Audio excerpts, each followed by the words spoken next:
Hello children, in the first video of electromagnetic induction we discussed how we can produce EMF by changing flux associated with the closed surface, right?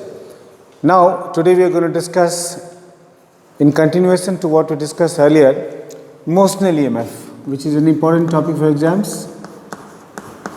Motional EMF. We shall be understanding what exactly is motional EMF. You see, you understand by now that producing current we don't exactly require a battery. We can change flux associated with the coil, and when flux associated with the coil will change, then what will happen? An EMF, therefore current will also be produced, right? So we'll discuss what exactly is motional EMF. Imagine a situation like this, in which you have these two rails or a U-shaped rail is there, and across this rail we applied magnetic field, and by now you are able to calculate what will be the direction of the magnetic field. You can easily determine. So keep this concept in mind when we discuss this.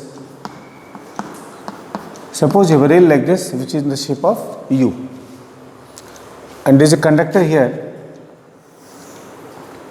This conductor is PQ,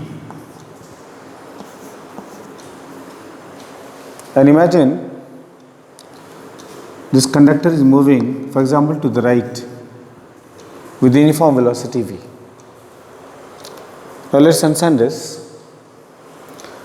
This conductor is moving to the right with the velocity v. I can take it to the left also, there is no problem. So as it moves to the right, then its displacement along the two rails is what? Variable. So let's see, this distance is what? X. If we consider this to be a two-dimensional problem, I can assume this is X and this is Y. So I assume it's moving along XY. Now you can see magnetic field is uniform of intensity B, and this field is directed inwards.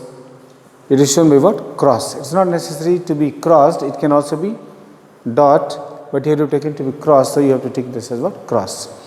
Now children, as this conductor moves to the right, then what happens? Let me take this point as R and this point as S. Then you can see this loop PQRS, this one, this loop is going to have a variable area. For example, after some time PQ will not be here, this PQ can come here. Suppose this is P and this is what? Q. These new positions I will call P dash, Q dash. Then you can see that the area of this loop has what? Increased. So this area PQRS in fact is a variable area. So when this conductor PQ will move, we can see it's forming a closed circuit here with the rails, right? It's touching the rails, it's forming a closed circuit, okay? It's moving to the right. As it moves to the right, then this area will change. When area will change, then flux will change. You have done that flux phi is equal to BA cos theta. How much is theta in this case? 0, because the magnetic field is perpendicular to the plane of the rails, meaning perpendicular magnetic field is along the area vector. So how much is phi in this case, children? Phi is equal to B into A. And then flux will change, area is variable, then what will happen? That flux will also change. When flux will change, then a current will be induced across this wire PQ. This conductor PQ will have a potential difference due to electromagnetic induction, therefore it will have a current. Now we can easily determine direction of this current. Let's see here. See, conductor is moving to the right. So this is the velocity, right hand rule. This is the velocity. Field is where? Inside. Right? So the current is moving up. When the current is moving up, this is how the current will go. This is how the current will go. Right? This is how the current will go. This current is moving up. Okay. you can easily determine the direction of current. We can understand the production of this current by using another view also. Why exactly this current is being produced? Actually, this current is being produced because the area of this loop is changing, and as the area of this loop will change, then what will happen? Obviously, electromagnetic induction will take place and there will be induced EMF, and if there is induced EMF, there will be what? Current. So, let us assume here a few things is called motional EMF. Children, we have defined it. When a conductor moves in a magnetic field, EMF developed across it due to electromagnetic induction is called motional EMF. Okay?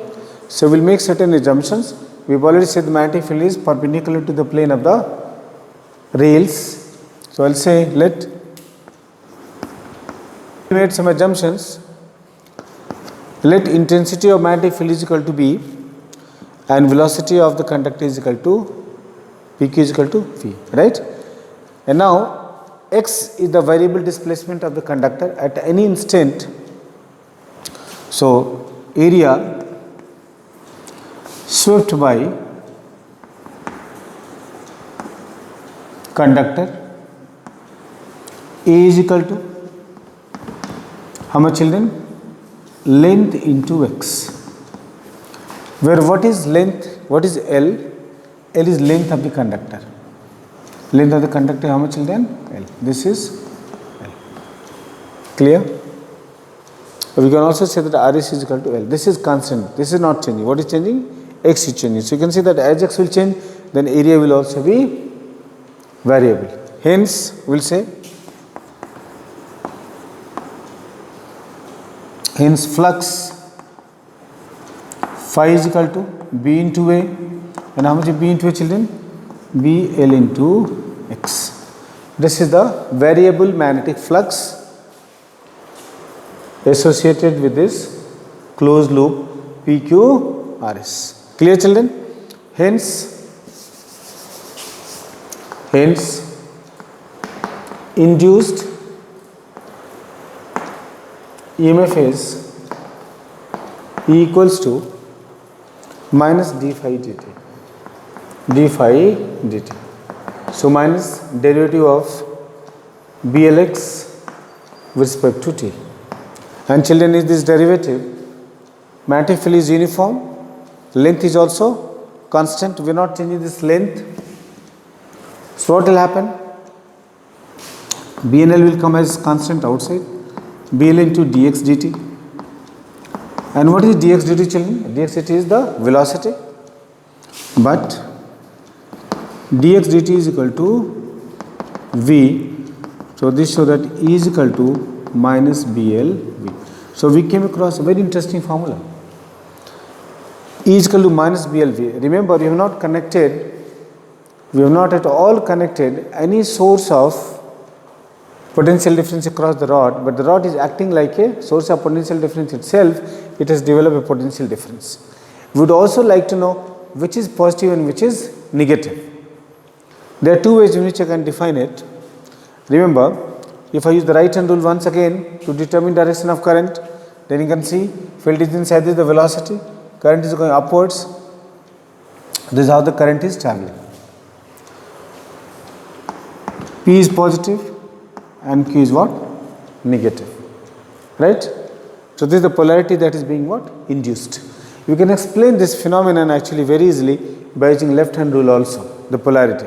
If I use left hand rule, then you know this is force, this is magnetic field, and this is the velocity. As the conductor is, for example, moving to the right, then electrons will also move to the what? Right. Okay. So, field is inside, velocity is right. So, the force on the electrons is where? Upwards. So, the electrons will move from here.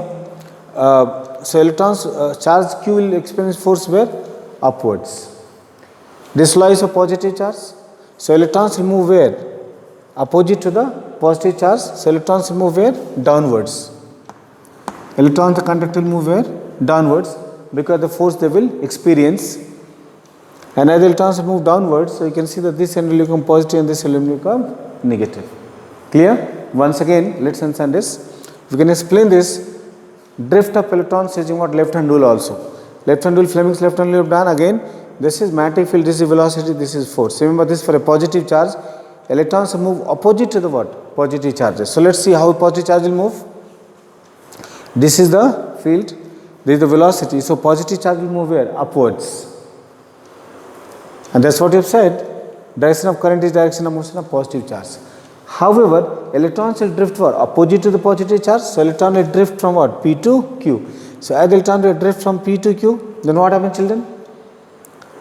P will become electron deficient, so positive, and Q will become electron rich, therefore will become negative. So this is the EMF induced, right?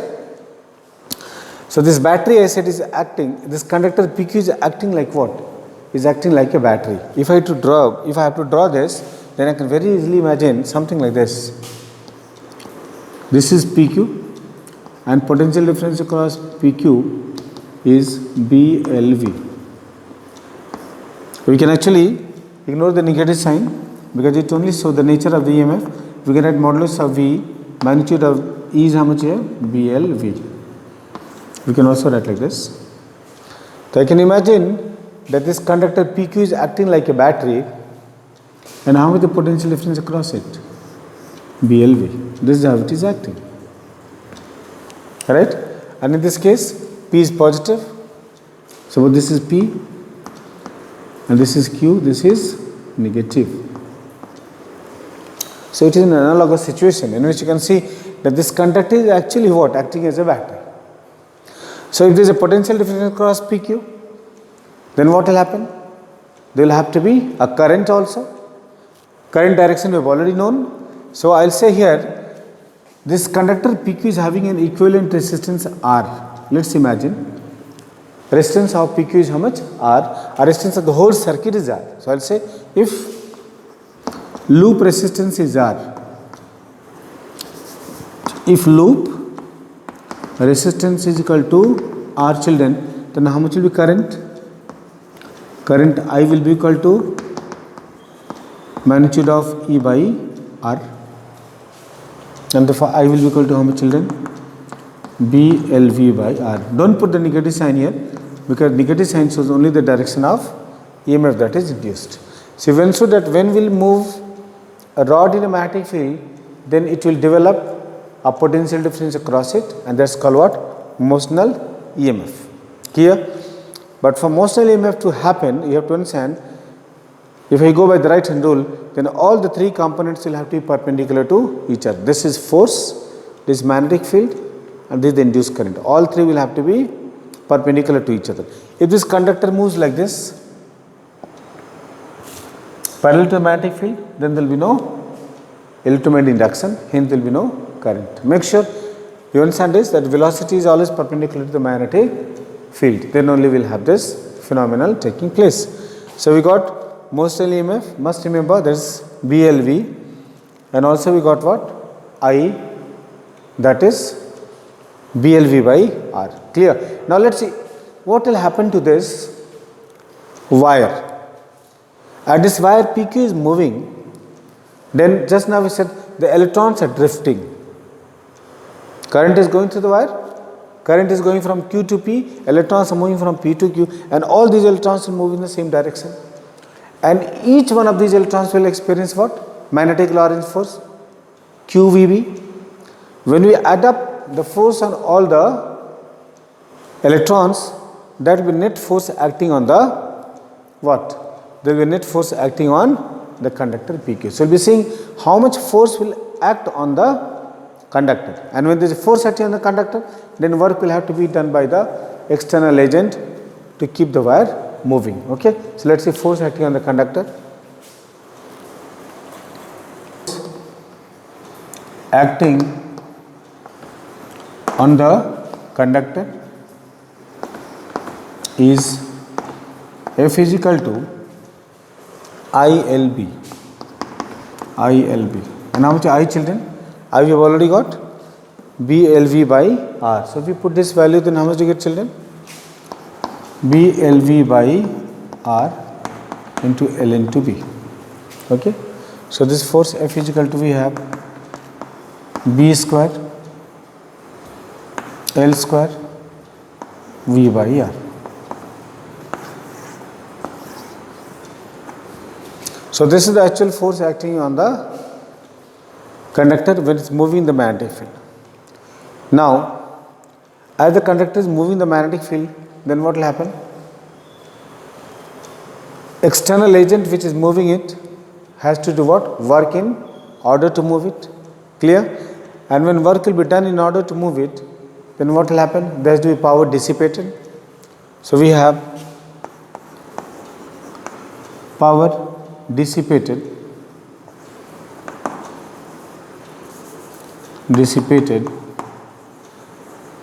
P is equal to force into velocity. If I use this, then P will be equal to force, we already know, B square L square V by R into V. Then how much will power? B square L square V square by R. So children, this is the power dissipated by the external agent in order to move it, that is force into velocity, right? Now we can actually check whether this power dissipated is correct or not, because power dissipated by the circuit is how much here?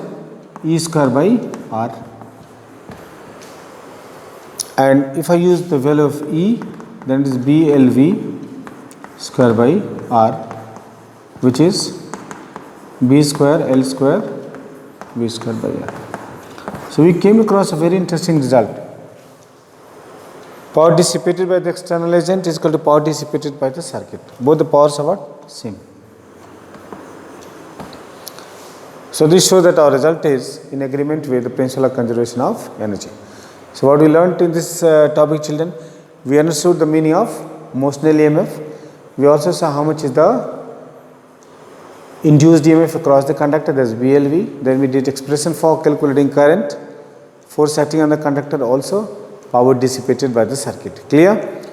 Now we will be seeing want to discuss some numerical problems on this, which will be conceptual for you. Okay, so let's see this.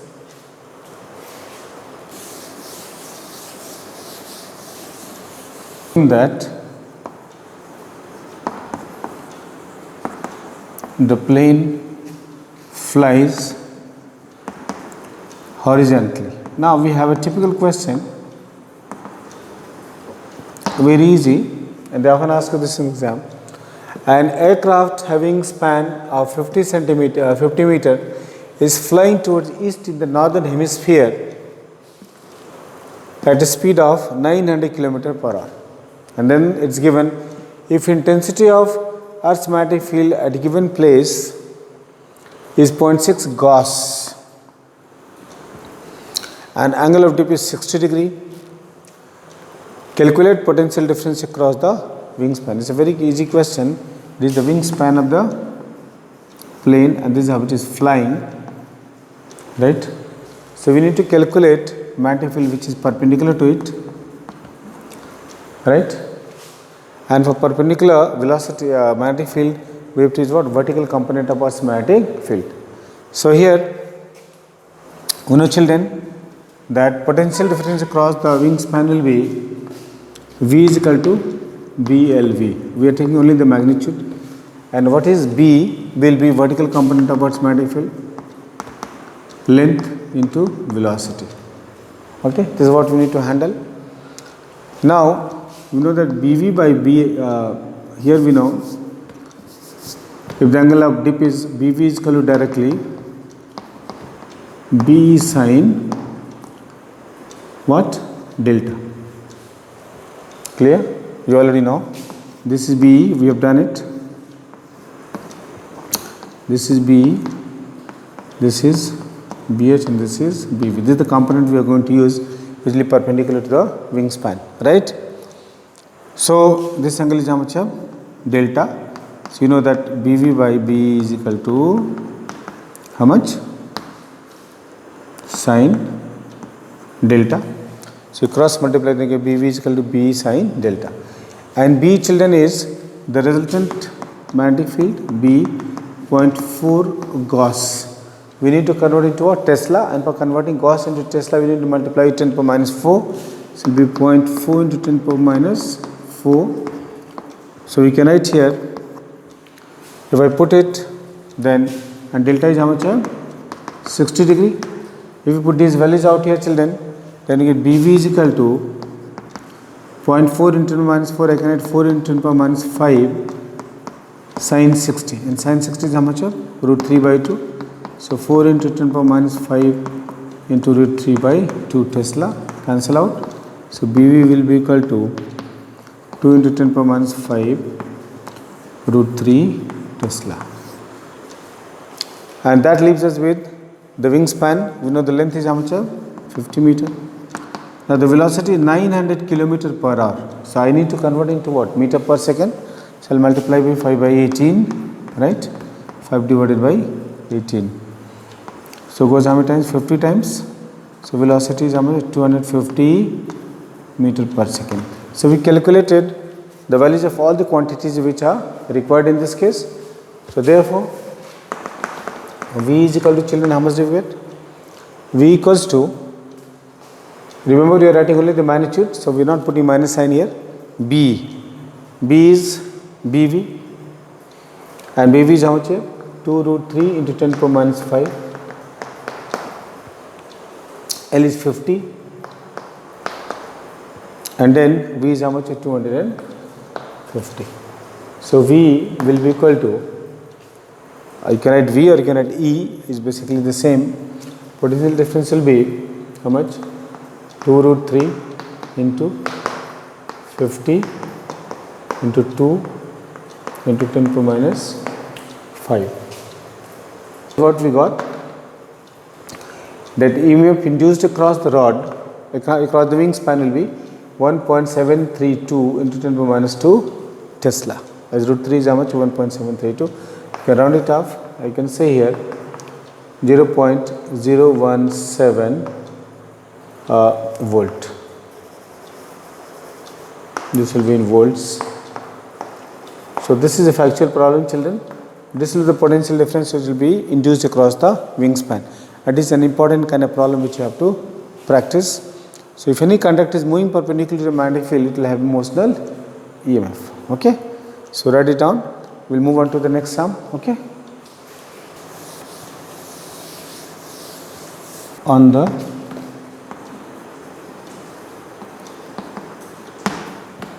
conductor.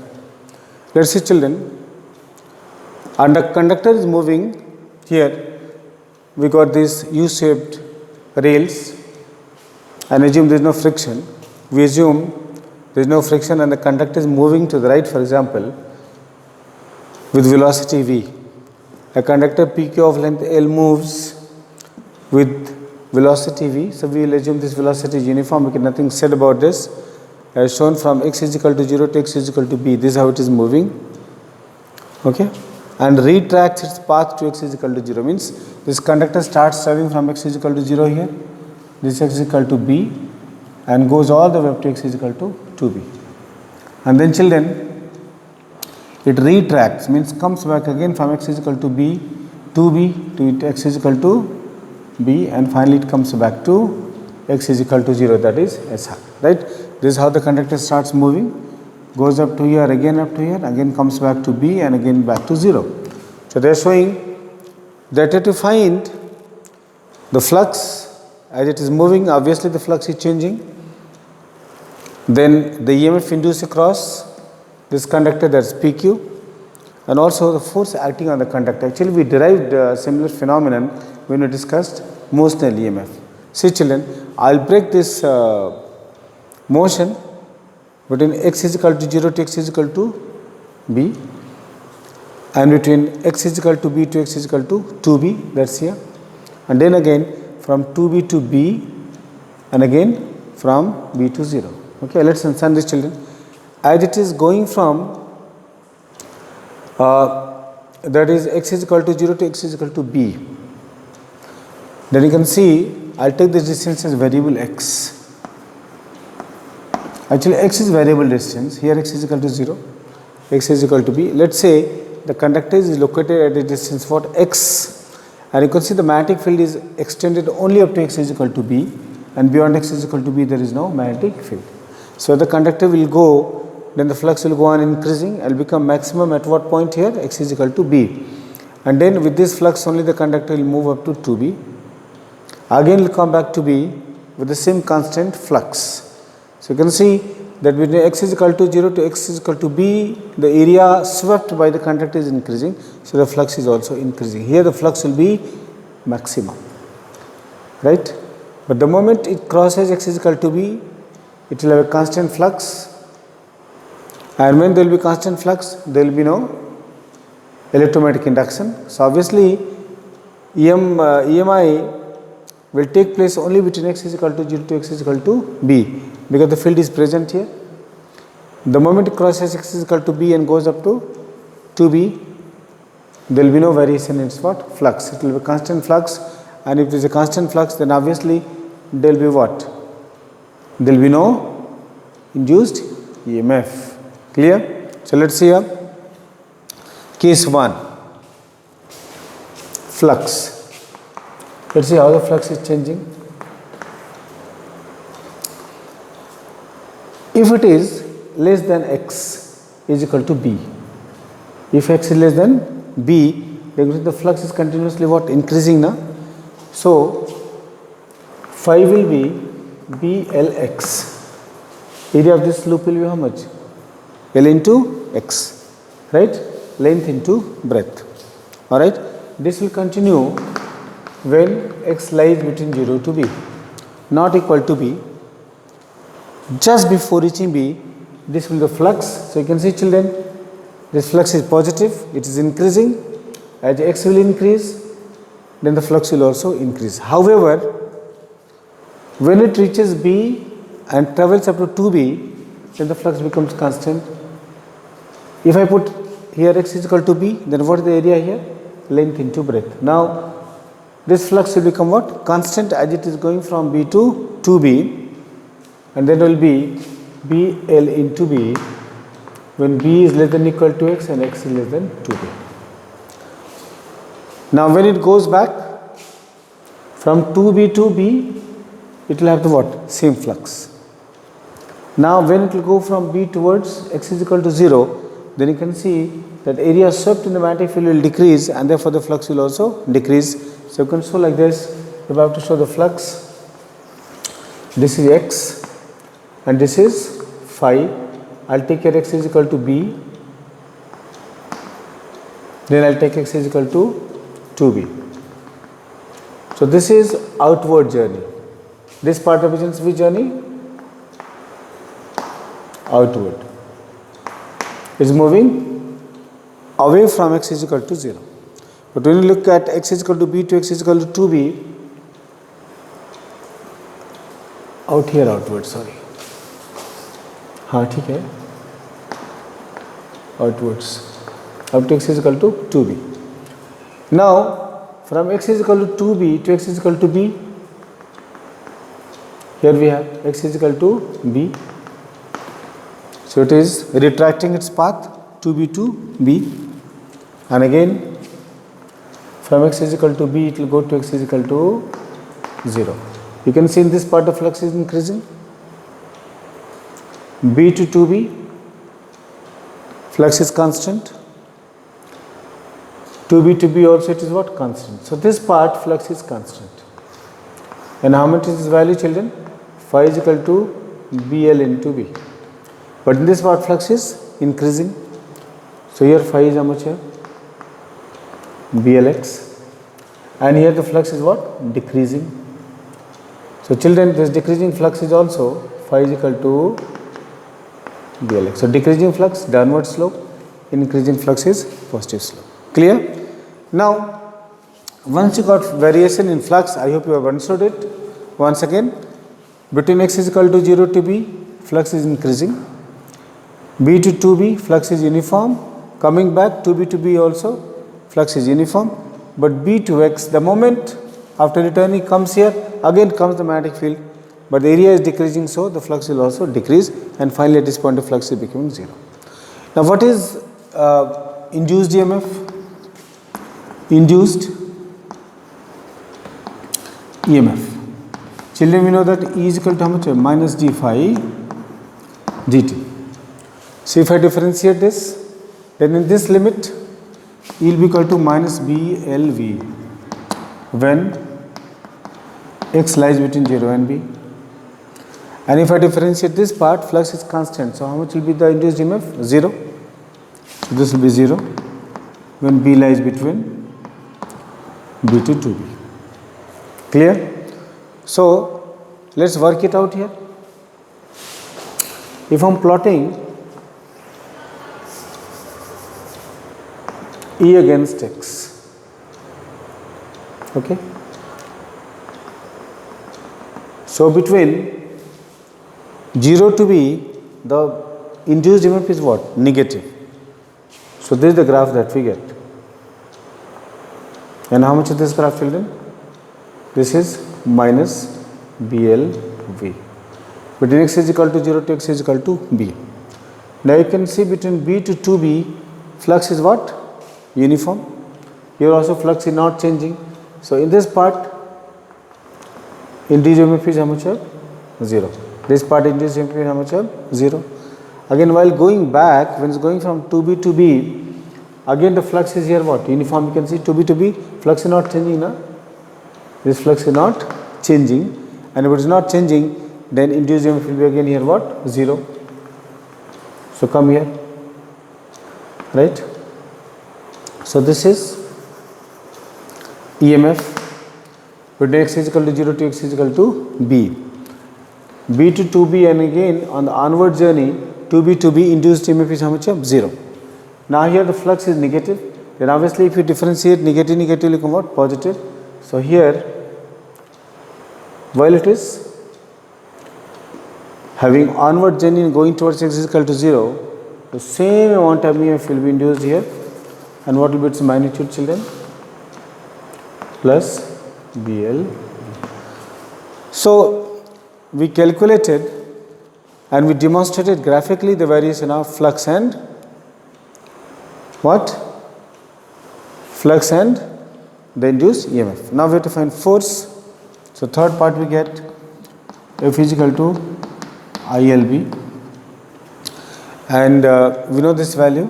This is B square L square V by R, right? So you can see here induced EMF is what? Negative. So we will consider force also to be what? Negative. So if we plot the force, children, this is y-axis is force. So force here is same graph will get. This is the negative force.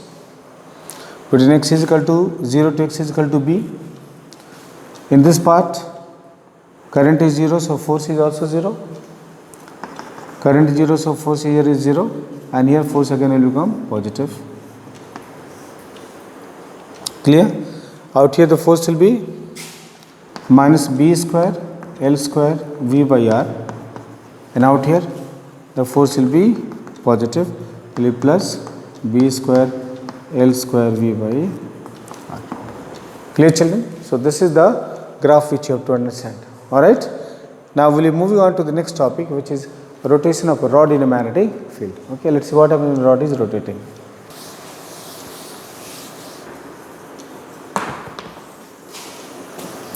Alright, children, we are going to discuss a very interesting topic, rotation of a rod in a magnetic field. Clear? Let's imagine a situation in which you have a rod. Now the rod is rotating about this axis. This is the axis and the rod is rotating like this. Clear?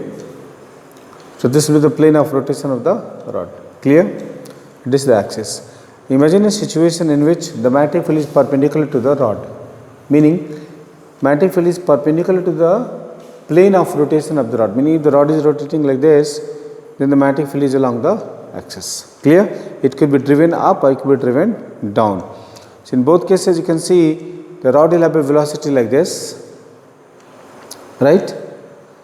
And then magnetic field will be perpendicular. So I've told you already, using right hand rule, if these elements are perpendicular to each other, if velocity and field are perpendicular to each other, then obviously there will be what?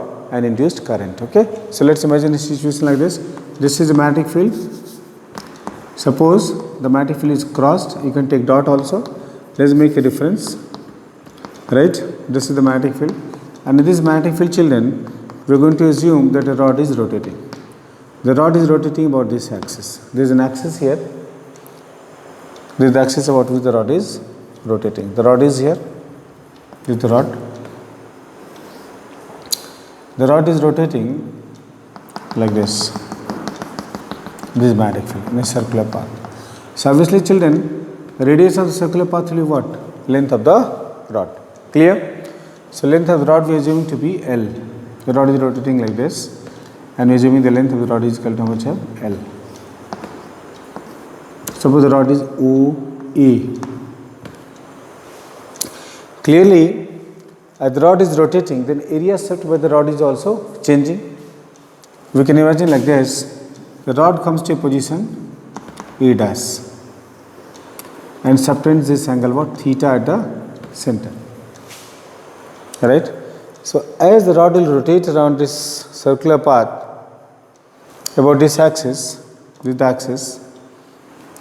then what will you see, children? This angle theta will change. It will be sweeping a variable area. When it will be sweeping a variable area, then obviously there will be a variable flux associated with it, and when there will be the variable flux, means when the flux will change, then it will have induced EMF due to electromagnetic induction. Clear?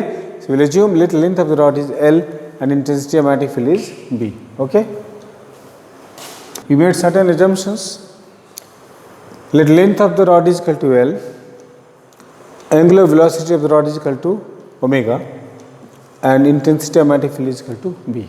Now we can derive the induced EMF across the rod in two ways. Either you can use the area concept, or we can use the motion of a rod which we discussed earlier. Let's use the area concept. Area swept by the rod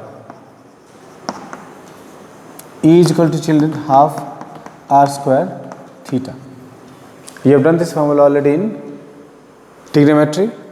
So half radius is what? L square into theta. So this is the variable area because theta is going to change, and therefore area will also change. There are so many ways in which you can derive the induced EMF across the rod. Hence,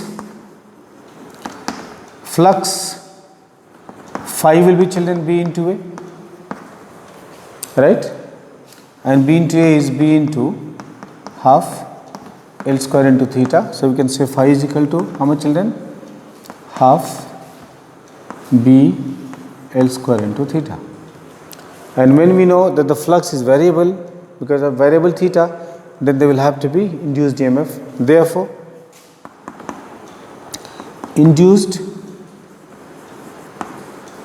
EMF E equals to minus d phi dt. Right? So you can see that these constants half B and L square are constants. These terms are constants, only theta is variable. So I can say that E is equal to minus B L square by 2 d theta dt. And children, what is d theta dt? That is angular velocity. But d theta dt is equal to how much of, children? Omega. So if I put it here, then how much is B? E is equal to minus BL square into omega by 2. So the negative sign, again, you know, the significance of negative sign is that it shows that nature of induced EMF is such that it opposes any change in the flux, right?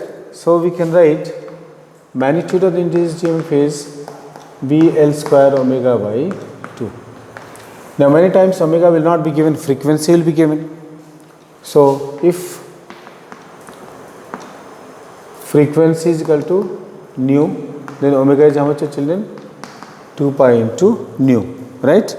So if I use this, then E will be equal to BL square into 2 pi nu by 2. We can cancel out 2 and 2.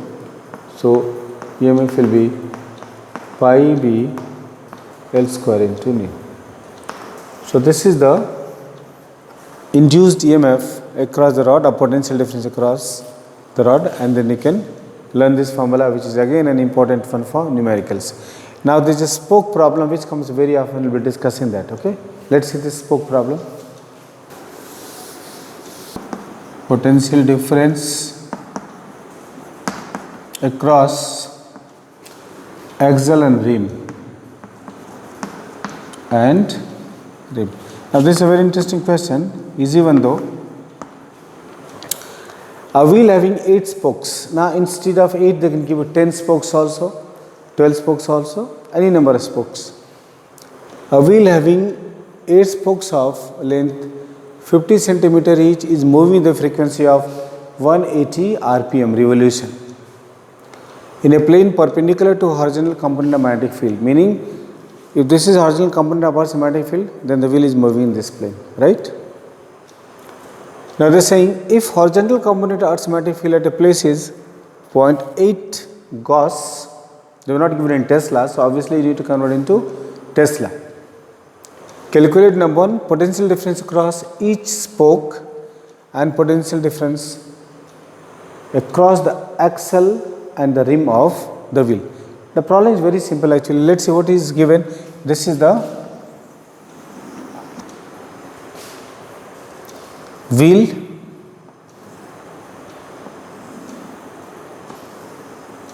Now you can clearly see there are 8 spokes. Let's start.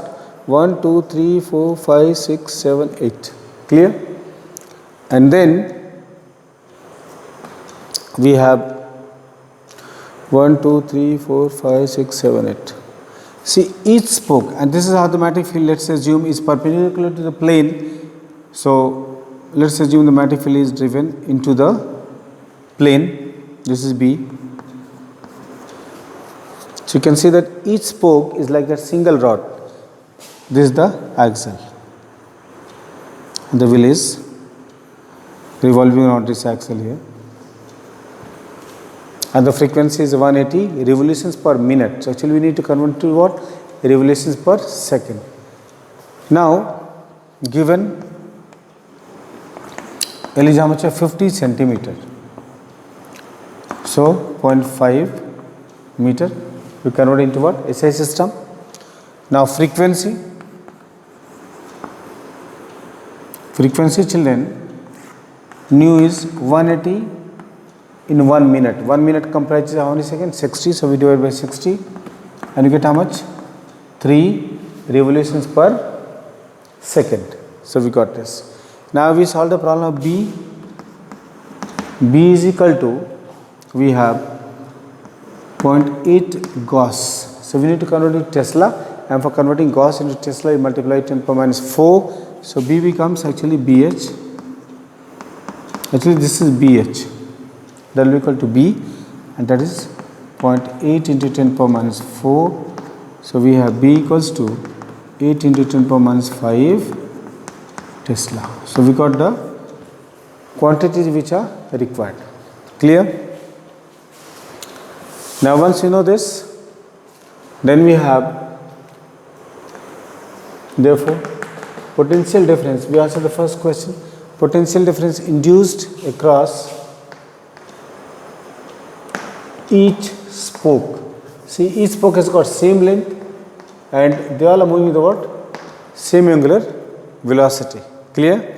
So this is E is equal to half B L square into omega, right? And if I change it to frequency, then we have pi B L square into nu, because omega is equal to 2 pi into nu when is what children? Frequency. If we put these values, then E becomes pi 3.14 into B, how much B children? 8 into 10 power minus 5 into L is 0.5 square into nu is how much? 3. Okay, 18.84 into 10 power minus 5 or 1.8 8 into 10 power minus 4 volt. So children, this is the potential difference across each spoke. First part was very easy. The second part is a little bit technical. You see, potential difference between the axle here and any point of the rim will be same, because each spoke will act like a battery or a cell, and all these cells are connected in parallel. It's something like this. See, this is how all the cells are connected. One cell is here, one cell is here, and each cell is having what? Same EMF. So remember, when they are connected in series, the EMF is what? Added. But in this case, we know that when you connect them in series, and each cell has got what? Same EMF, then obviously EMF of the whole combination will also be same, right? So this is important point for you to know, that PT across axle and the rim is equal to same thing, 1.88 into 10 power minus 4 volt. And this should be kept in mind. Even if you give 100 spokes, it will not make a difference, because all will be connected in what? Parallel. Go on, no? Here we have 8 1, and they all will be connected in parallel. So it's a matter of technical importance that all these will be connected. It will be analogous to connecting all these